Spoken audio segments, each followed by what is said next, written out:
This is Ag Matters PM from the Iowa Agribusiness Radio Network, brought to you by the Iowa Soybean Association, your daily recap of the information that affects Iowa's farmers, producers, and consumers, right here in the heart of the heartland.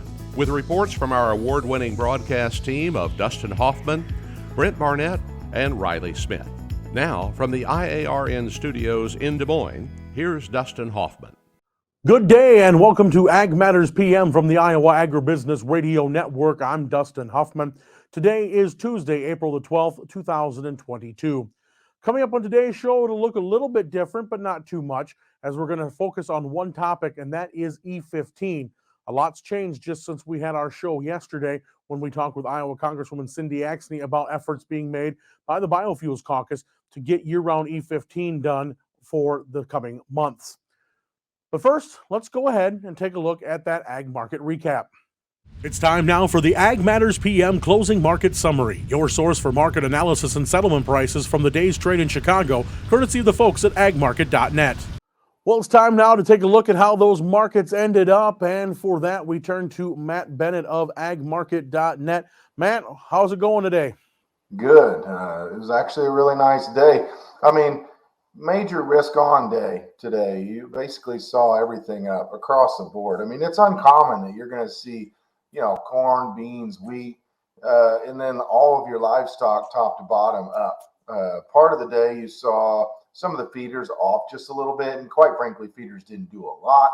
Front months were a little more impressive, but like I said, it's a risk on day. Saw a heck of a lot of buying, whether you're talking crude oil being up over $6 as you and I talk. You see, for instance, the metals up. It's just been a very interesting day. And we noticed that, when the oil obviously is having a large effect on that soybean market, and it's been just kind of along for the ride. And of course, when that one's been doing good or doing poorly, it's been taking corn along for the ride too. It's just like one big, huge roller coaster going up and down. Yeah, and this corn market's been interesting for sure. Whenever you stop and think about, why are people still wanting to be buying corn up here at these 731s where we close? Old crop 770s. Stop and think about it on the new crop though. We don't have much done here in the Midwest yet. Yes, it's only April 14th. It's early. Don't get me wrong. But this is a year when I think everyone has a heightened bit of sensitivity whenever it comes to how many acres we're going to get planted. And so there's no question that not getting anything done in the I-states for the most part right now is probably going to start being talked about if the forecast stays cooler and wetter. My forecast has got me getting a bunch of rain here over the next 24 hours, and then we're cooling back off with highs in the 40s and low 50s next week. So it's frustrating, this time of year. If you get pushed back another couple, 3 weeks, and then you're able to go whenever it gets a little warmer, I think everybody will feel just fine about it. But the trade has definitely got a lot on its mind right now. And that's the thing we've been talking about off and on, through the last couple of days. It's we're starting to see the rain in western Iowa right now, and we're sitting here thinking that, it would be nice to be dry for planting time. That's when it's ideal. But also considering how dry we already are, we don't want to look a gift horse in the mouth if we're going to get some moisture out of this. Yeah, no doubt about it. I'm in a little bit different situation.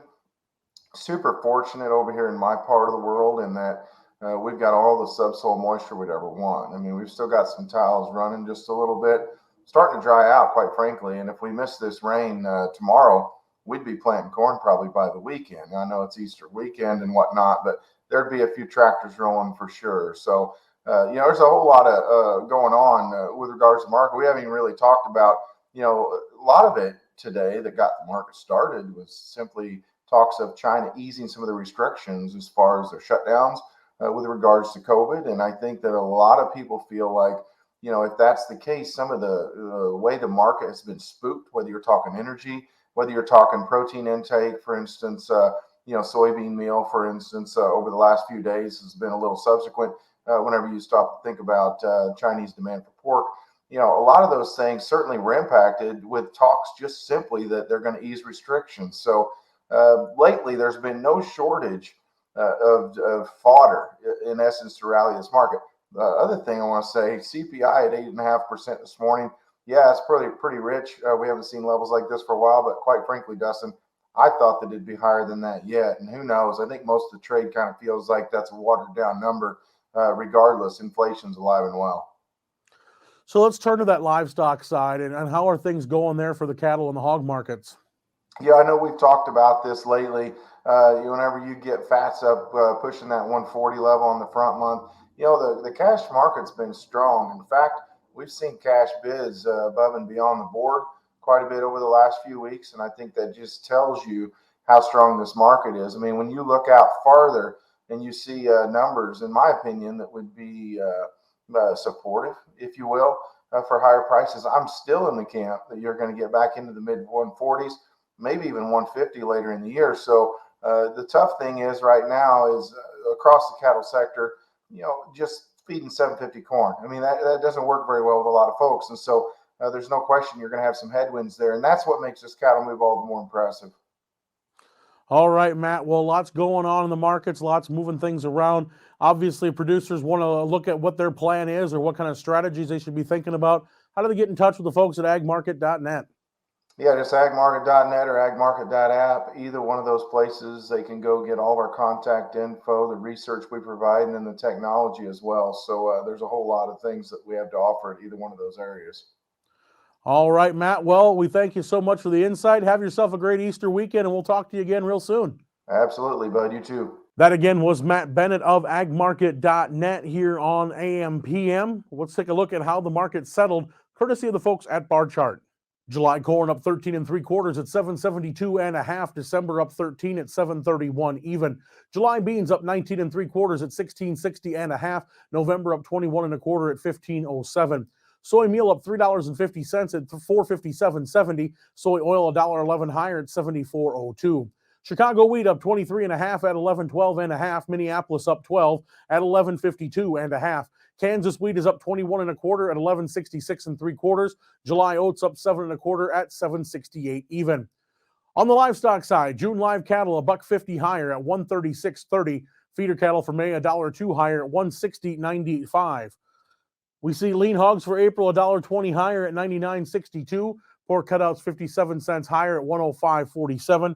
Class 3 milk down 11 cents at $24.10. And that's been a check of our ag market recap here on Ag Matters PM. Coming up, we'll have a quick break from our sponsor, Iowa Soybean Association, and the Soybean Checkoff. We'll take a look at your ag weather outlook, and then we'll be talking E15. This is Ag Matters PM.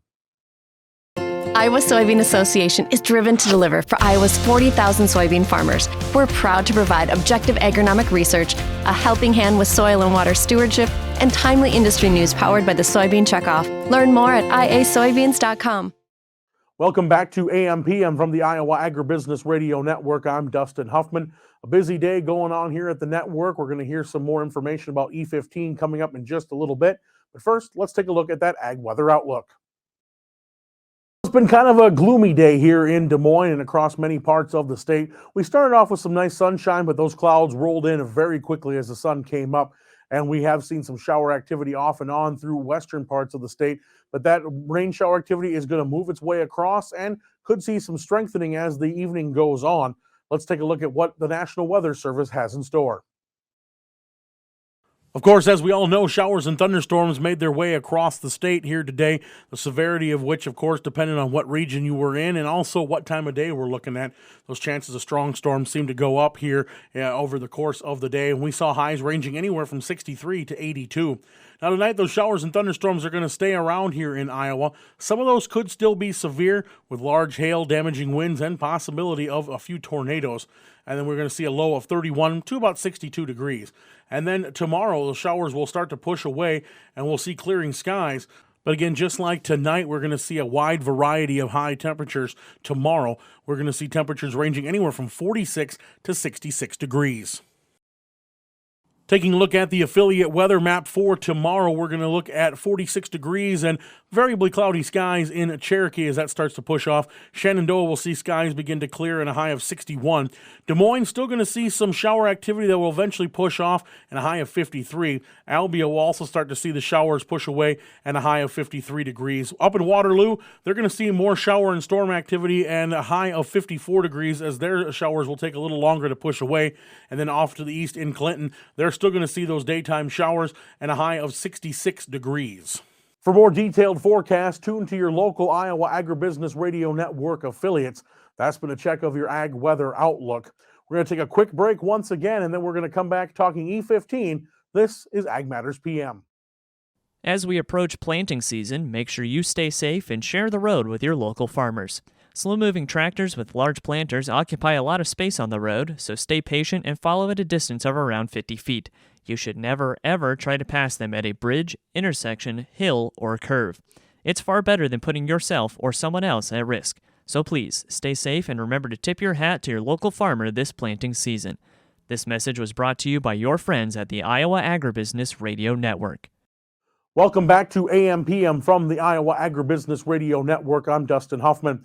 As we said, today's topic, E15. We had two different segments. They've kind of merged into one here today, so that's what we're going to do. Well, we heard from Iowa Congresswoman in the 3rd District, Cindy Axne, yesterday, talking about the efforts that they have made through the Biofuels Caucus in both the House and the Senate to try to get year-round E15 mandated and overrule a D.C. Circuit Court judge ruling which said the EPA under the Trump administration did not have the authority to grant those waivers for year-round sales. Well, we said in that piece that it would take either the White House or the People's House to do it. And, well, the White House jumped the gun here today. President Biden was in Menlo, and he's going to make a big announcement. But first, let's go back to what we heard just a few weeks ago from the folks at the Iowa Corn Growers Association and their president, Lance Lillibridge. He visits with Brent Barnett. We're back here at Commodity Classic in New Orleans. Our coverage this year has been brought to you by the Iowa Soybean Association. Time now to get an update with the Iowa corn growers. Lance Lillibridge is back with us. He's a friend of the network. He's been on several times with us over the last year or so. And Lance, it's a busy time here in New Orleans. Well, our feet are sore.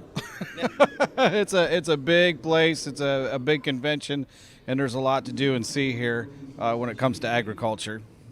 Well, what are some of the issues you guys are coming down here to talk about? Anything that you're looking to share with the audience today?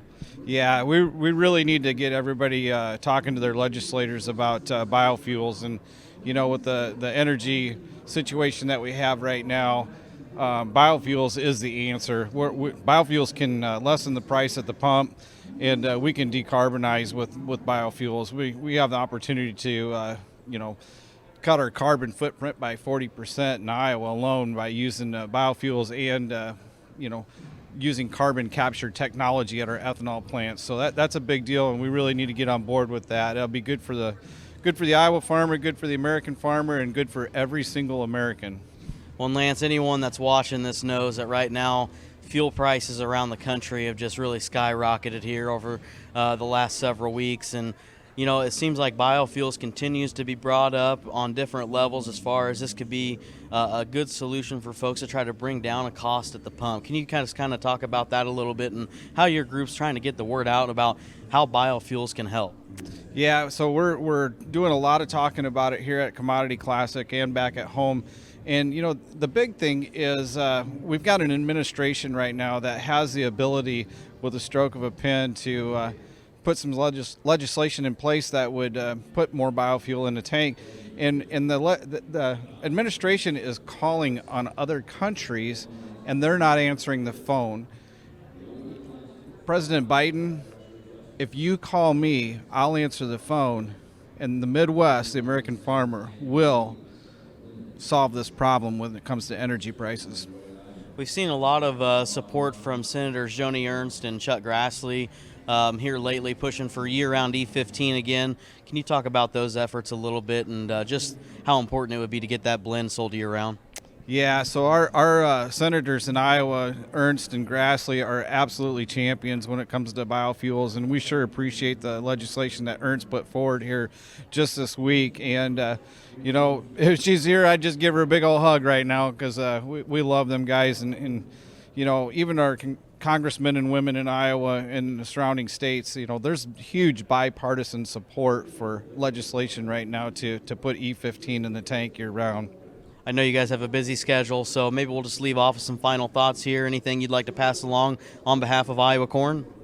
Well, on the behalf of Iowa Corn, if you're not a member, we would really like you to be a member. Right now is a time where a voice really makes a difference, and so please go to iowacorn.org and join. If you're not, you don't have to be a farmer to be a member. And if you want to learn more about corn and corn opportunities, go to iowacorn.org. Hey, good to see you, Lance. Thanks, Brett. Again, that's Lance Lillibridge down here in New Orleans at Commodity Classic here on the Iowa Agribusiness Radio Network. Thanks, Brent. And of course, as we said, things have changed quite a bit in the last 24 hours.